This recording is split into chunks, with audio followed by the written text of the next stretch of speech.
चलो हम लोग स्टार्ट कर रहे हैं। हम लोग कल कर रहे थे, लास्ट हमने क्या पढ़ा था, बैंकिंग में रिजर्व बैंक पढ़ रहे थे हम, आरबीआई, है ना।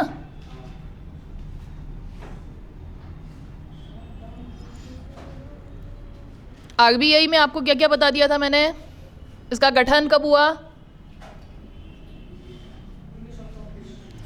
1934 के आरबीआई एक्ट के अनुसार हुआ। 1934 में तो आरबीआई एक्ट आया और गठन इसका कब हुआ, 1 जुलाई 1935 में।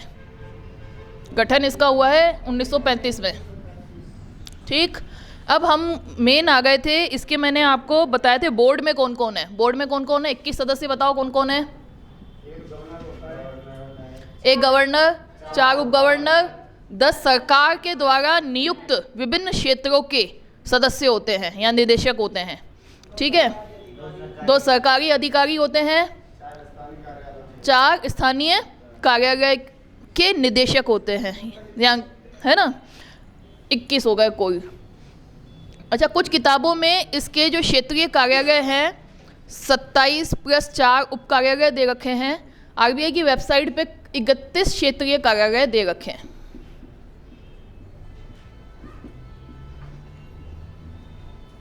ठीक है,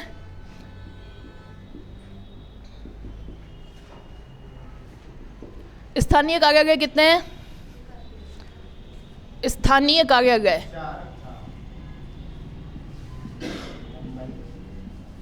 स्थानीय कार्यालय हैं 4। कहाँ, दिल्ली, मुंबई, कोलकाता, चेन्नई। ठीक है, तो इन 4 स्थानीय कार्यालयों के जो निदेशक हैं वो इसमें भी शामिल है। ठीक है, ये हो गई इसकी अपनी संरचना, जो काम नीति निर्माण वगैरह करता है। केंद्रीय निदेशक बोर्ड जो आरबीआई में सारे नीति निर्माण और स्थानीय कार्यालय को बताएगा, क्षेत्रीय कार्यालय को बताएगा काम क्या करना है, बाकी सारे बैंकों को बताएगा कि काम क्या करना है। अब आ जाता है हम आरबीआई के कार्यों पर। आरबीआई के कार्य, आरबीआई के क्या कार्य हैं, ठीक है, मौद्रिक नीति कहेंगे इसको हम। आरबीआई मौद्रिक नीति निर्धारण, मौद्रिक नीति निर्धारण में मुख्य भूमिका निभाता है।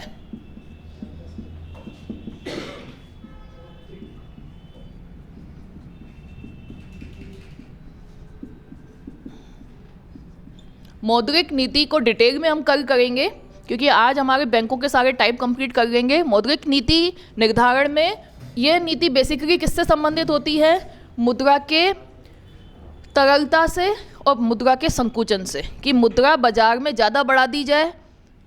नोट छापने का काम यही करता है ना। और मुद्रा की तरलता बाजार में कैसे बढ़ा सकता है, जितना आरबीआई के पास पैसा है, नीतियाँ ऐसी तय करता है कि जिससे लोग उधार या बैंकों से लोन ज़्यादा से ज़्यादा लेंगे, ब्याज दरें सस्ती कर दी जाएंगी। ब्याज दरें अगर सस्ती होंगी तो क्या होगा, व्यवसाय के लिए लोन आसानी से मिल जाएंगे, होम लोन आसानी से मिल जाएंगे। अगर होम लोन आसानी से मिलेंगे और उद्योगों के लोन आसानी से मिलेंगे, ब्याज दरें कम होंगी, तो बाजार में क्या होगी, मुद्रा की तरलता बढ़ेगी। मुद्रा की तरलता बढ़ेगी तो एक तरीके से आप ये कहोगे कि मुद्रा में अर्थव्यवस्था में गति आएगी। भाई होम लोन आपने लिया तो रियल एस्टेट वालों को काम मिला, कंस्ट्रक्शन के लिए काम मिला, है ना। ठीक है, उद्योगों के लिए लोन आपने लिया तो उद्योगों में 4 मजदूर आपने लगाए, तो इस तरीके से अर्थव्यवस्था में गति आती है। तो ये इस तरीके से मौद्रिक नीतियों को मुख्य भूमिका रहती है इसका निर्धारण करने में। ठीक है, उसको डिटेल में तो हम बहुत कल करेंगे, आज इसके सारे कार्यों को देख लेते हैं। मौद्रिक नीति निर्धारण में इसकी मुख्य भूमिका रहती है। मौद्रिक नीति निर्धारण में भी समिति के द्वारा कार्य किया जाता है, जिसमें 6 सदस्य होते हैं। 6 सदस्य में से भी 3 सदस्य आरबीआई के होते हैं, 3 सदस्य सरकार के होते हैं, जिसका अध्यक्ष आरबीआई का गवर्नर ही होता है। ठीक है,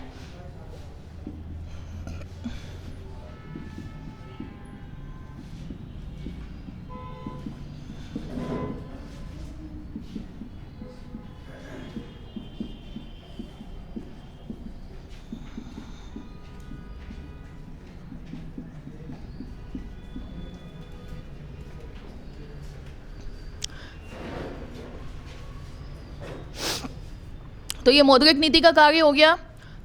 तीसरा काम आ जाए नोट छापने का कार्य। नोट छापने का कार्य, नोट निर्गमन का कार्य कह सकते हैं इसको। आरबीआई 2 रुपए से लेकर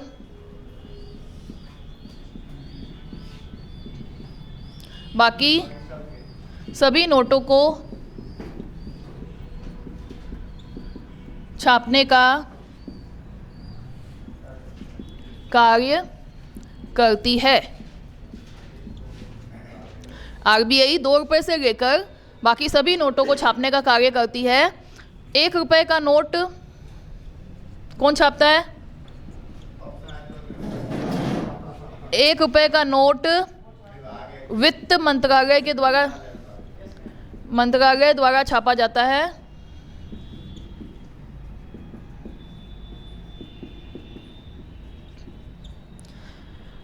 जो नोट आरबीआई से छपते हैं उस पे किसके हस्ताक्षर होंगे? आरबीआई गवर्नर के।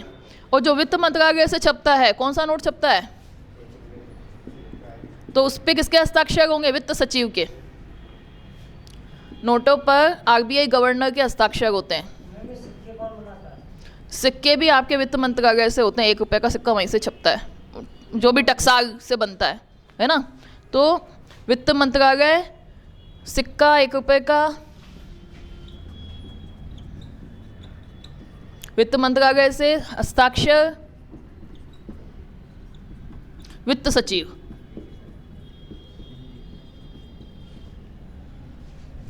एक रुपए के नोट पे किसके हस्ताक्षर है? वित्त सचिव के। और 2 रुपए से लेकर जितने भी अभी नोट हैं, सबसे बड़ा नोट कितने का है? 2000 का। आरबीआई ज़्यादा से ज़्यादा 10,000 तक का नोट निकाल सकती है। ज़्यादा से ज़्यादा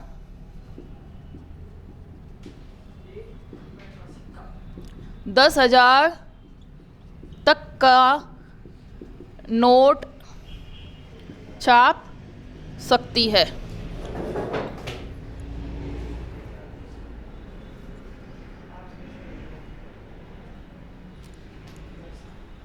सबसे पहले नोट का काम लॉर्ड कैनिंग के टाइम में हुआ था। गवर्नर की बात करें, अंग्रेजों के टाइम से नोट छपने का काम स्टार्ट हुआ था। और गांधी सीरीज के नोट आपके 1996 में छपे थे, अभी जिस पे गांधी छपे हुए हैं, इसको कहा जाता है गांधी सीरीज के नोट, है ना।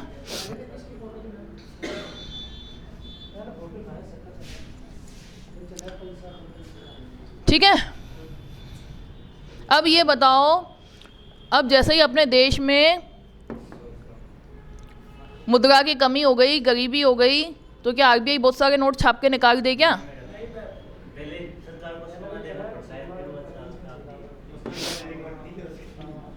नोट छाप भी दोगे आप तो क्या हो जाता है, उसकी वैल्यू कम हो जाती है।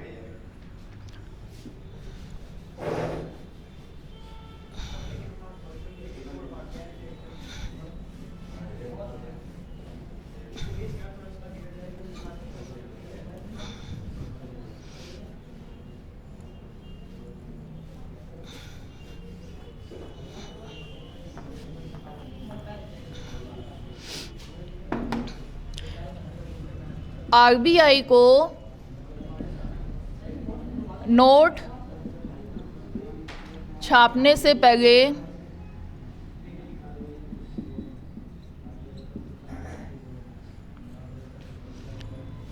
200 करोड़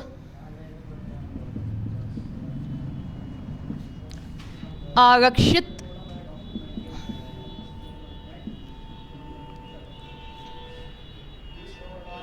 या रिजर्व करेंसी रखनी होती है। मुद्रा या आरक्षित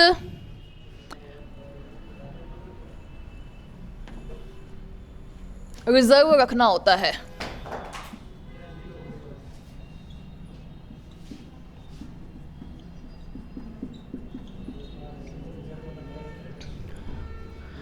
आरक्षित 200 करोड़ का कैसे, कितना क्या रखेगा? 115 करोड़ का तो सोना और 85 करोड़ की विदेशी मुद्रा।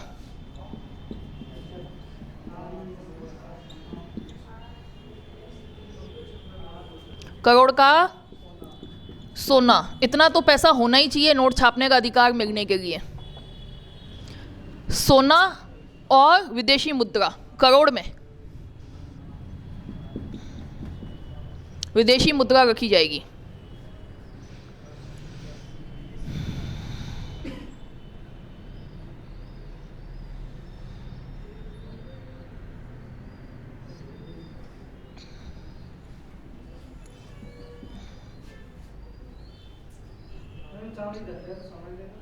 क्या? नहीं, ये फिक्स है कि आप 115 करोड़ का सोना रखोगे और 85 करोड़ की विदेशी मुद्रा।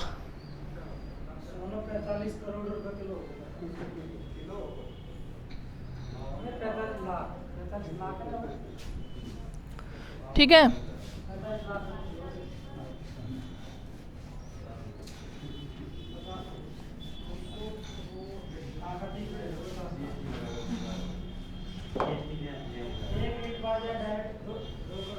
तो मुद्रा का जो मूल्य होता है ना, सामान्यतः आरबीआई की नीतियों से ही मुद्रा के मूल्य, महंगाई, मुद्रा प्रसार, इन सारी नीतियों को आरबीआई तय करता है। कैसे तय करता है? मौद्रिक नीति से। मौद्रिक नीति को हम कल डिटेल में करेंगे, कंसेप्चुअल चीज़ें हैं। आज हम सारा बैंक के प्रकार और बैंक की सारी चीज़ें कंप्लीट कर लेंगे।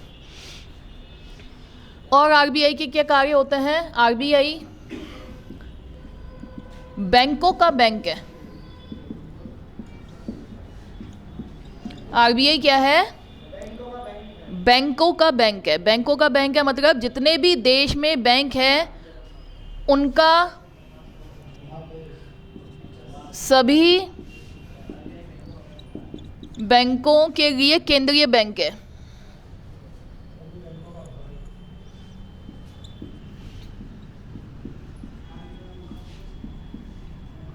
केंद्रीय बैंक है। इसमें दो बैंकों के बीच में अगर कोई विवाद है तो उसका निपटान कौन करेगा? आरबीआई करेगा। बैंक को अपने पास कितना आरक्षित रिजर्व रखना है, कितना पैसा रखना है, मिनिमम होना चाहिए, रिजर्व बैंक में भी जमा कराना पड़ता है बैंकों को। जो दूसरे व्यापारिक बैंक हैं, अपने बैंक का कुछ हिस्सा कहाँ जमा कराना पड़ता है?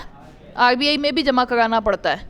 तो ये सारी नीतियाँ कौन निर्धारित करेगा? आरबीआई। इसीलिए इसको क्या कहा जा रहा है? बैंकों का बैंक है। देश के सभी बैंकों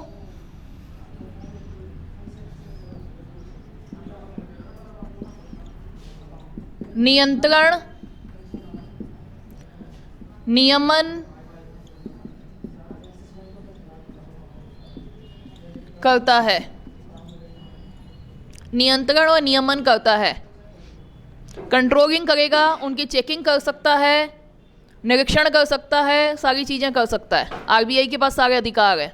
नियमों का पालन नहीं करने पर उसको बैंकों की अनुसूची से हटा भी सकता है ना, उसकी मान्यता खत्म भी कर सकता है।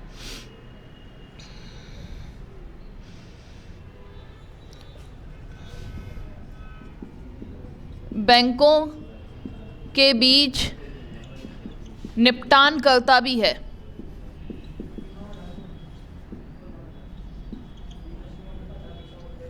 बैंकों के बीच निपटान करता भी है।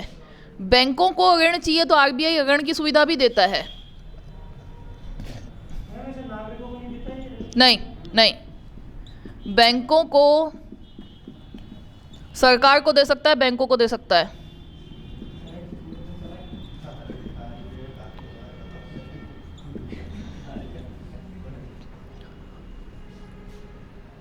बैंकों को ऋण सुविधा भी देता है।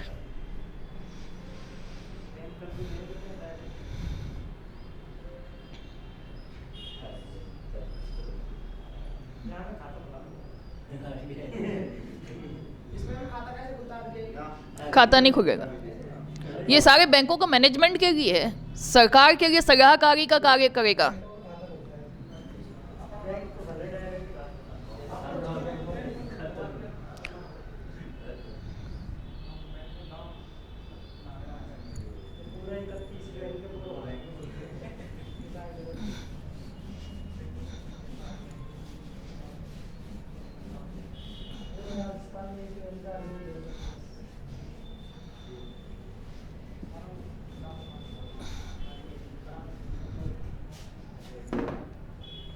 फिर सरकार के लिए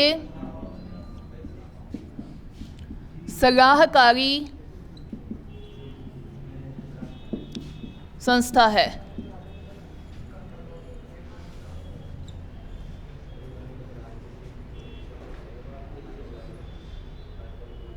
सरकार को सलाह दे सकती है कि मुद्रा महंगाई बढ़ गई है तो उसके लिए क्या किया जाना चाहिए, है ना, कहाँ निवेश किया जाना चाहिए।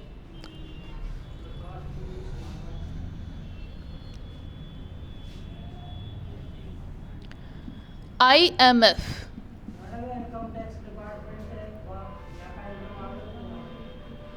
इनकम टैक्स डिपार्टमेंट जो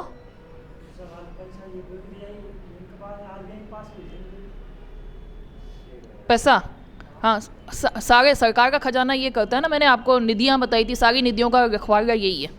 सरकार की तीनों निधियाँ, कितनी निधियाँ? संचित निधि, आकस्मिक निधि और एक निधि कौन सी थी? नहीं, 3 निधियाँ थी, संचित, आकस्मिक, संचित निधि इम्पोर्टेंट थी, दूसरी आकस्मिक निधि थी और तीसरी कौन सी थी? संचित निधि, आकस्मिक निधि और रेखा निधि, पब्लिक अकाउंट।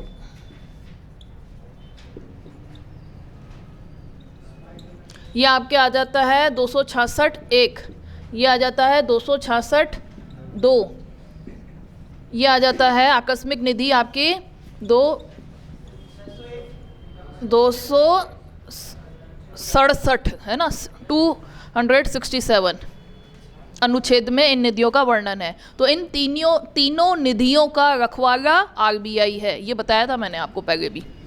ये 3 निधियां हैं सरकार की। संचित निधि इसकी मुख्य निधि होती है। बजट बनाते वक्त मैंने बताया, बजट को पढ़ाते वक्त बताया था, संचित निधि से अगर पैसा निकालना है तो लोकसभा से पास करवाते हैं, तभी संचित निधि से पैसा निकाल सकते हैं। आकस्मिक निधि क्या होती है? आपके जेब में रखा हुआ पैसा, अचानक पैसा चाहिए तो राष्ट्रपति के हस्ताक्षर से निकाल सकते हैं। लोक निधि क्या है? पब्लिक के जो भविष्य के लिए पैसा रखा हुआ है, पब्लिक ने जमा करा रखा है, उसको फ्यूचर में वापस लौटाना है ना। तो ये 3 निधियां होती हैं सरकार की और इनका रखवाला कौन है? RBI। शॉर्ट में लिख लो, सरकारी खजाने का रखवाला कौन है? RBI। सरकारी खजाने का रखवाला भी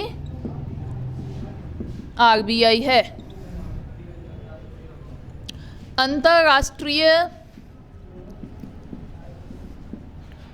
मुद्रा कोष, इंटरनेशनल मॉनिटरी फंड, इंग्लिश में क्या बोलेंगे इसको? International monetary fund. International monetary fund, ये क्या है? IMF क्या है? IMF इंटरनेशनल मॉनिटरी फंड क्या है? संयुक्त राष्ट्र की एक वित्तीय संस्था है जिसमें इसके सदस्य देशों के द्वारा कुछ फंड इकट्ठा करके एक तरीके से संस्था बनाई गई है जो अंतर्राष्ट्रीय लेन देन में एक तरीके से आपको अगर ज़रूरत है तो आप समय पर पैसा ले सकते हो, सदस्य देश इससे पैसा ले सकता है। साथ ही IMF के द्वारा एक SDR विशेष आहरण अधिकार,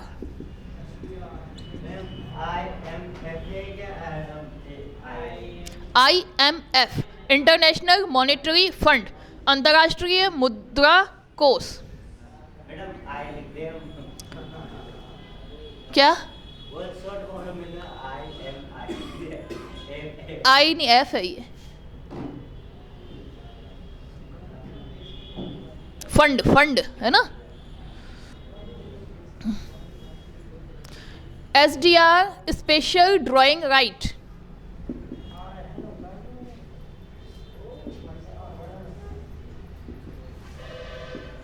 स्पेशल ड्राइंग राइट।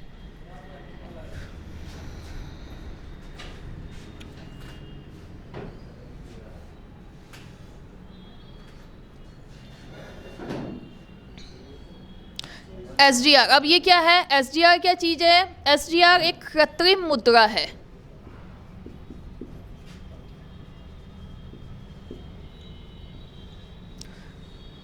इनको समझेंगे, इन दोनों चीज़ों को। आपके अभी तो फुल फॉर्म लिखा है मैंने बोर्ड पे, उसको समझाऊंगी मैं अभी आपको।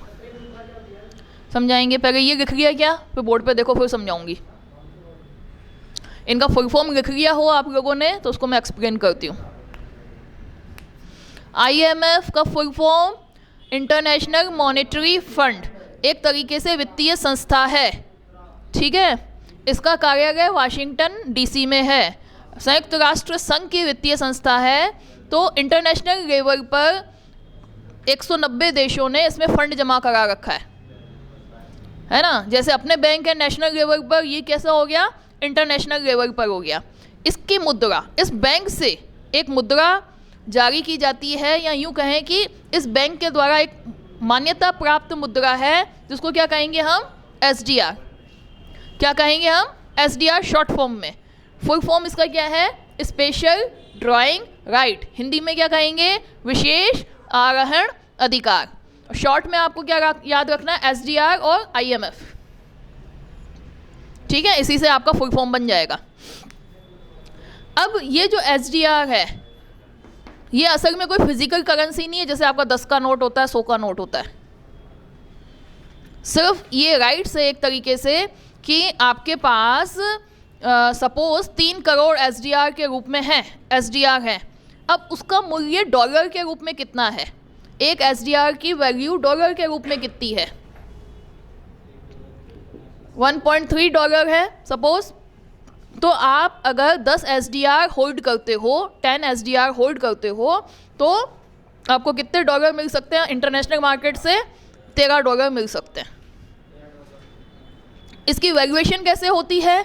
इसमें 5 देशों की मुद्राओं का बास्केट होता है, उसके अनुसार ये IMF उसका वैल्यूएशन करता रहता है। किसके रूप में? डॉलर के रूप में, ठीक है। कोई मिला के हम ये कह सकते हैं कि अंतर्राष्ट्रीय बाजार में मुझे कुछ खरीदना है तो मैं SDR का प्रयोग कर सकती हूँ। डॉलर तो हम कर ही सकते हैं, क्यों? क्योंकि डॉलर लगभग सभी जगहों पे काम में लिया जाता है, या उसको मान्यता है। या आज आप चीन से भी कुछ खरीद रहे हो, या नेपाल से भी कुछ खरीद रहे हो, श्रीलंका से भी कुछ खरीद रहे हो, नेपाल की मुद्रा आपके पास नहीं है तो वो डॉलर में एक्सेप्ट कर लेता है। क्यों? क्योंकि चीन या नेपाल ये सब लोग इसलिए एक्सेप्ट कर लेते हैं कि डॉलर से दूसरी देश से भी वो कुछ खरीद लेंगे, ठीक है ना। या डॉलर सामान्यतः सभी जगह पे काम में लिया जा रहा है, या बाकी सारे देश एक्सेप्ट कर लेंगे। हो सकता है कि भारत का रुपया कुछ देश एक्सेप्ट न करें। ये होता है कि आपकी मुद्रा की मार्केट में वैल्यू क्या है, वो डिपेंड करता है, वो एक अलग चीज़ है, वो कंसेप्ट अलग है। हम उस कंसेप्ट पे नहीं जा रहे हैं। हम ये कह रहे हैं कि IMF एक हमने इंटरनेशनल लेवल पर बैंक है, वित्तीय संस्था है, जिसमें सदस्य देश होते हैं। ये फंड क्यों बनाया गया है? इंटरनेशनल लेवल पर अगर किसी देश को लोन की, ऋण की ज़रूरत है तो ये IMF प्रदान कर देगा, ठीक है। अब इसकी भी एक मुद्रा है, उसको हम क्या कह रहे हैं? SDR। उसका भी वैल्यूएशन है, लेकिन ये फिजिकल करेंसी नहीं है। फिजिकल करेंसी का मतलब 100 रुपये का नोट नहीं है, 100 रुपये का SDR लेके आ गया, मतलब 100 SDR हैं, ऐसा नहीं कह सकते। 100 डॉलर हैं, ऐसा नहीं कह। 100 डॉलर तो आप कह सकते हो, लेकिन 100 SDR हैं कागज़ में नहीं कह सकते, कागज़ के रूप में नहीं है।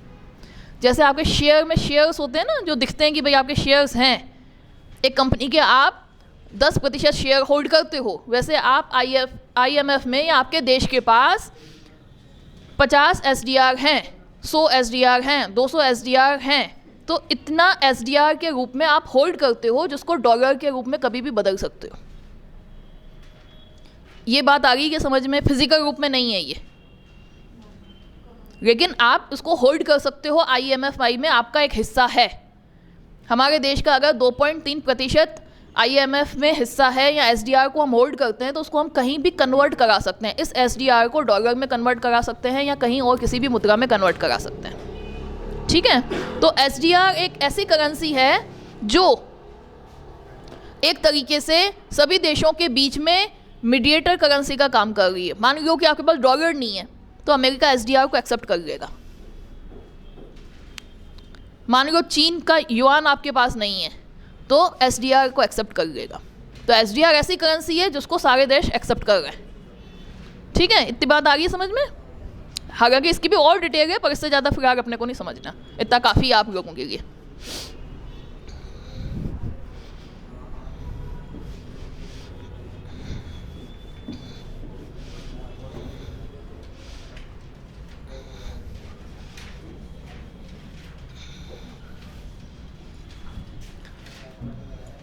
आरबीआई आईएमएफ में भारत का प्रतिनिधित्व करता है।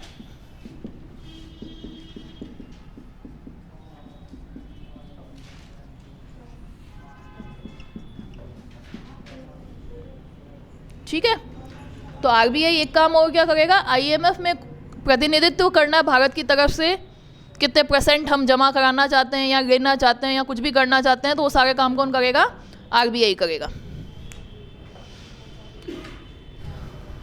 फिर आरबीआई और क्या करता है, विदेशी मुद्रा भंडार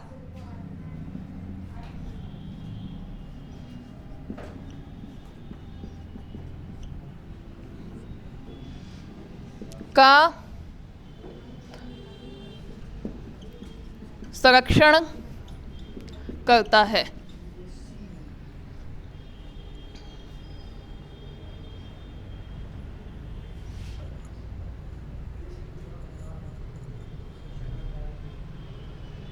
विदेशी मुद्रा भंडार में क्या क्या आते हैं उसको देखेंगे हम।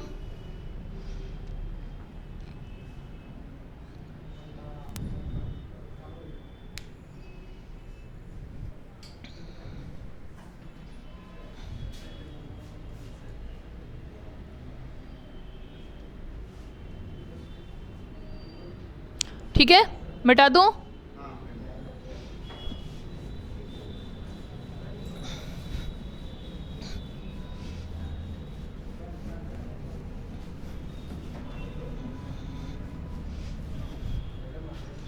विदेशी मुद्रा भंडार में क्या क्या आता है।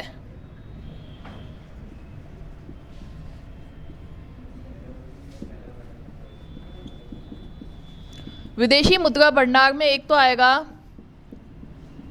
विदेशी करेंसी,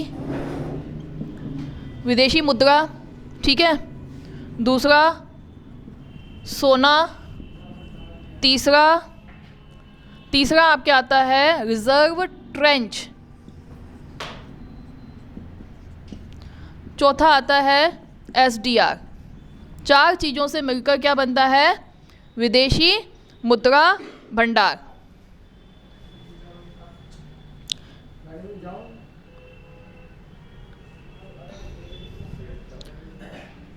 यहाँ ऑफिस में बात कर लो।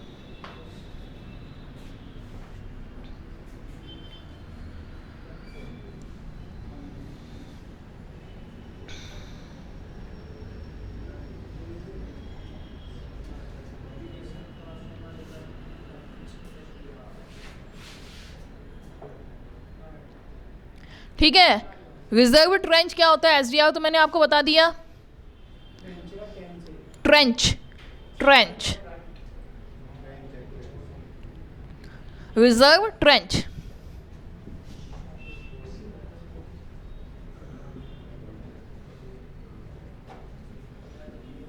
Reserve trench. ये रिजर्व ट्रेंच क्या है, इसको देखेंगे हम। आईएमएफ में सदस्य देशों के द्वारा दिया गया धन। आईएमएफ में सदस्य देशों के द्वारा दिया गया धन। अब ये धन कोई दान नहीं कर दिया हमने, उस कोष में जमा कराया है। आपातकाल में हम उसको यूज़ भी कर सकते हैं या हम हमारे देश के लिए लोन ले सकते हैं, उस यहाँ इसी धन को हम मांग सकते हैं वापस। ठीक है, तो उसको हम क्या कहते हैं, रिजर्व ट्रेंच। तो ये भी विदेशी मुद्रा भंडार का एक भाग है।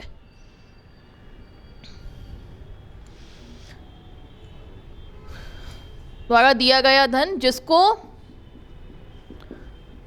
यह देश काम में ले सकता है, ज़रूरत पड़ने पर काम में ले सकता है।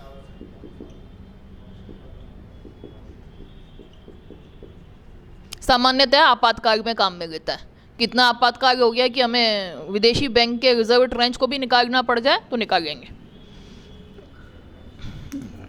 ठीक है, तो आरबीआई के मोटे मोटे तौर पे आपको काम समझ में आ गए। मौद्रिक नीति तय करता है, बैंकों का बैंक है, बैंकों के बीच में निपटान करता है, सरकार के लिए सलाहकारी संस्था है, सरकार को सलाह देगा क्या करना चाहिए क्या नहीं करना चाहिए मुद्रा के बारे में, बाकी सलाहें नहीं देगा, है ना। फिर उसके बाद आपके इंटरनेशनल लेवल पर आईएमएफ में सरकार का प्रतिनिधि है, भारत का प्रतिनिधि है। उसके अलावा विदेशी मुद्रा भंडार जो रखा जाता है वो कहाँ रखा जाता है, वो भी आरबीआई में रखा जाता है। सरकार के सारे खजाने कहाँ रखे जाते हैं, वो भी आरबीआई में रखा जाता है, या आरबीआई उसका संरक्षण करता है। ठीक है, तो ये आरबीआई के कार्य होंगे। सारी बैंकों का रेगुलेशन, नियमन और क्या कहें हम पर्यवेक्षण, वो सब क्या करेगा, आरबीआई करेगा। ज़रूरत पड़ने पर कोई नियमों को नहीं मान रहा है तो उसको अनुसूची से हटा देगा, उसकी मान्यता को ख़त्म कर देगा। ये सब काम आरबीआई करेगा।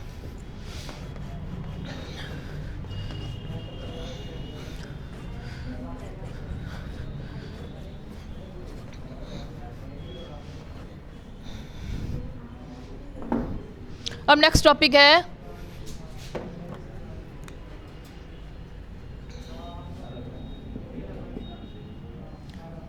बैंक। भारत में बैंकीय प्रणाली, यूं लिख लो,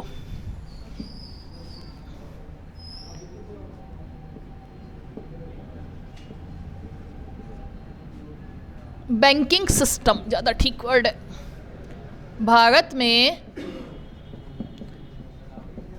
बैंकिंग सिस्टम,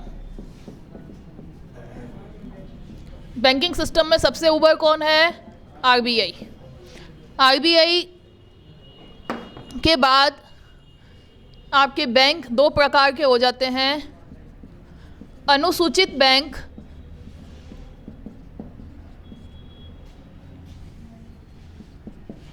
गैर अनुसूचित बैंक। बैंक दो प्रकार के हैं, अनुसूचित बैंक और गैर अनुसूचित बैंक। इसको कहते हैं शेड्यूल्ड बैंक।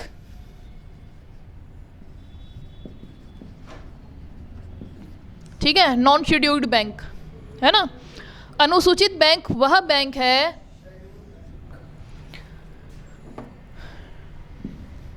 अनुसूचित बैंक किसको कहते हैं, उसको देख लेते हैं हम।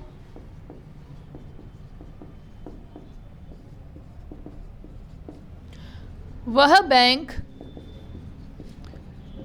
जो आरबीआई एक्ट 1934 की दूसरी अनुसूची में शामिल कर लिए गए हैं। अनुसूची में उन्हें शामिल किया जाता है जो इस अनुसूची, दूसरी अनुसूची में जो धाराएं दे रखी है उनका पालन कर रहा है। ठीक है, नियम क्या क्या रखते हैं, बैंक के कार्यकलाप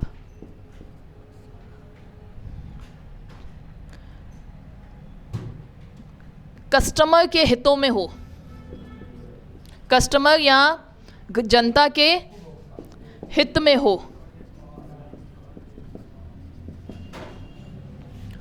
दूसरा, ऐसा नहीं होना चाहिए बैंक की कस्टमर से तो पैसा ले लिया, थोड़े दिनों तक काम किया, फिर भाग गया, गायब हो गया, या 6 महीने तक शटर डाउन कर दिया, 6 महीने बाद खोलेंगे।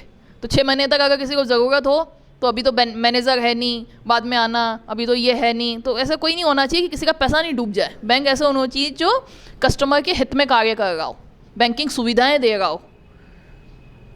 कार्यकलाप में ये सारी चीज़ें भी आ जाएंगी। मतलब कस्टमर बार बार अगर वहाँ जा रहा है और उसका जो अधिकार है वो उसको मिल नहीं रहा, तो वो एक तरीके से बैंक उस अनुसूची में नहीं आ सकता। फिर बताएंगे बताएंगे, अभी आप ये सारी चीज़ें अभी आ जाएंगे। लक्ष्य होता है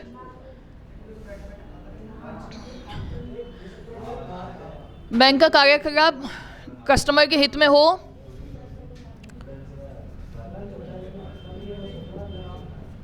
भुगतान पूंजी व जमा पूंजी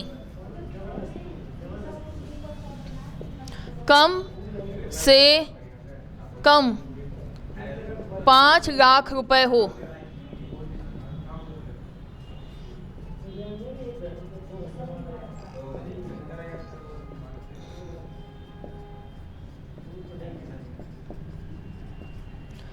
भुगतान पूंजी व जमा पूंजी कम से कम 5 लाख रुपए हो। भुगतान पूंजी का मतलब ये है कि आपके बैंक के कुछ शेयर्स हैं, उसके द्वारा कोई पूंजी आपको मिली है ना, उसको भुगतान पूंजी, और ग्राहकों के द्वारा जमा पूंजी कोई कम से कम क्या होनी चाहिए, 5 लाख रुपए हो।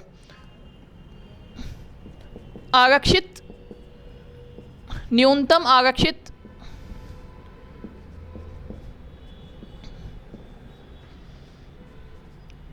मुद्रा या न्यूनतम आरक्षित मुद्रा को आरबीआई में रखना होता है।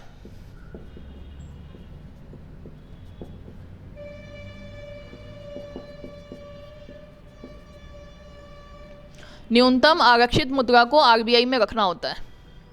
बैंकों का कुछ परसेंटेज ये कहाँ रखेंगे, अपनी जमा का आरबीआई में जाके रख के आएंगे, और आरबीआई ज़रूरत पड़ने पर इनको ऋण भी देगी। तो ये सारे बैंक कौन से कहलाएंगे, अनुसूचित बैंक। जो इन नियमों का पालन नहीं कर रहे हैं वो कौन से आ जाएंगे, गैर अनुसूचित बैंक।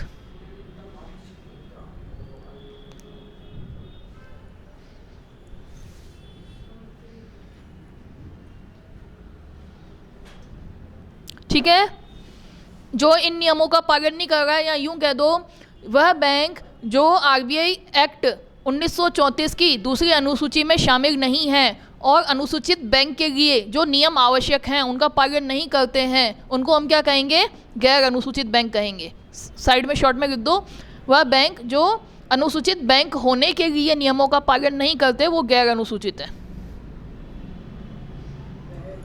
जो अनुसूचित बैंक के नियम का पालन नहीं करते वो गैर अनुसूचित बैंक। गैर हो गए और उसको आरबीआई ऋण नहीं देगा, अपना पैसा भी आरबीआई में जाके नहीं रख के आएगा।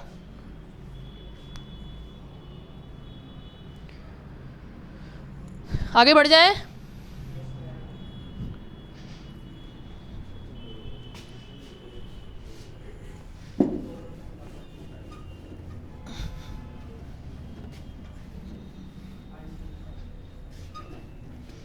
और मैक्सिमम बैंक भारत में अनुसूचित बैंक ही हैं, मान्यता प्राप्त बैंक हैं।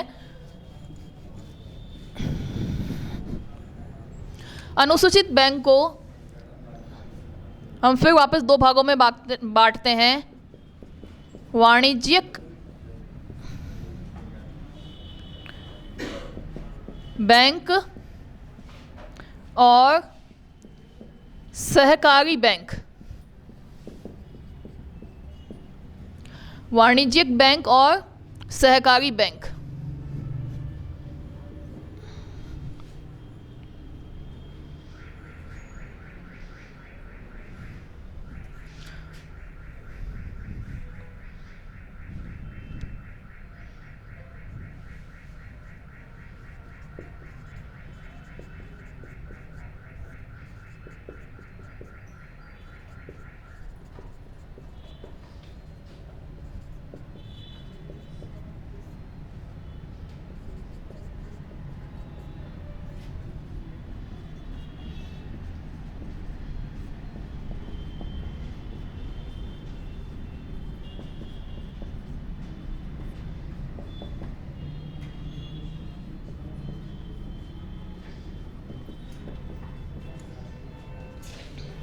अब वाणिज्यिक बैंक को आपने कितने भागों में बांटा है, सार्वजनिक क्षेत्र के बैंक, पीएसबी शॉर्ट में कहेंगे इसको, public sector bank, private bank या निजी बैंक, विदेशी बैंक, क्षेत्रीय ग्रामीण बैंक, है ना। अब इसको शॉर्ट में हम समझ लेते हैं।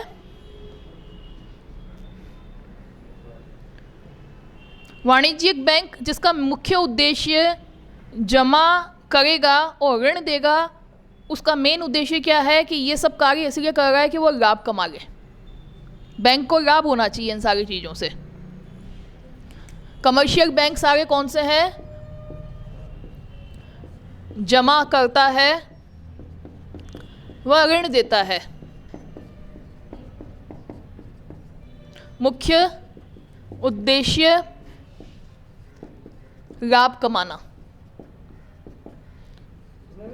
जनता से क्षेत्रीय ग्रामीण बैंक स्पेशली नहीं, सहकारी बैंक अलग होते हैं।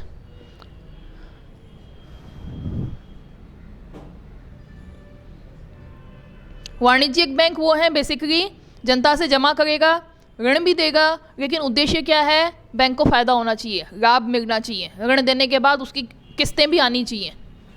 ठीक है। सार्वजनिक क्षेत्र के बैंक, यहाँ देख लो बोर्ड पे, सार्वजनिक क्षेत्र के बैंक जिसमें 51% हिस्सेदारी किसकी हो? हिस्सेदारी किसकी हो?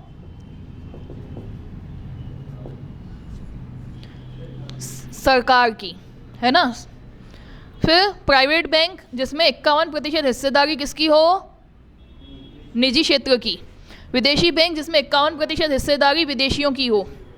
क्षेत्रीय ग्रामीण बैंक बेसिकली ये होते हैं जो ग्रामीण क्षेत्र में विकास के लिए खोले जाते हैं। ठीक है। क्षेत्रीय ग्रामीण बैंक बेसिकली क्या काम करने के लिए है? ग्रामीण क्षेत्रों में ऋण की सुविधा हेतु खोले जाते हैं।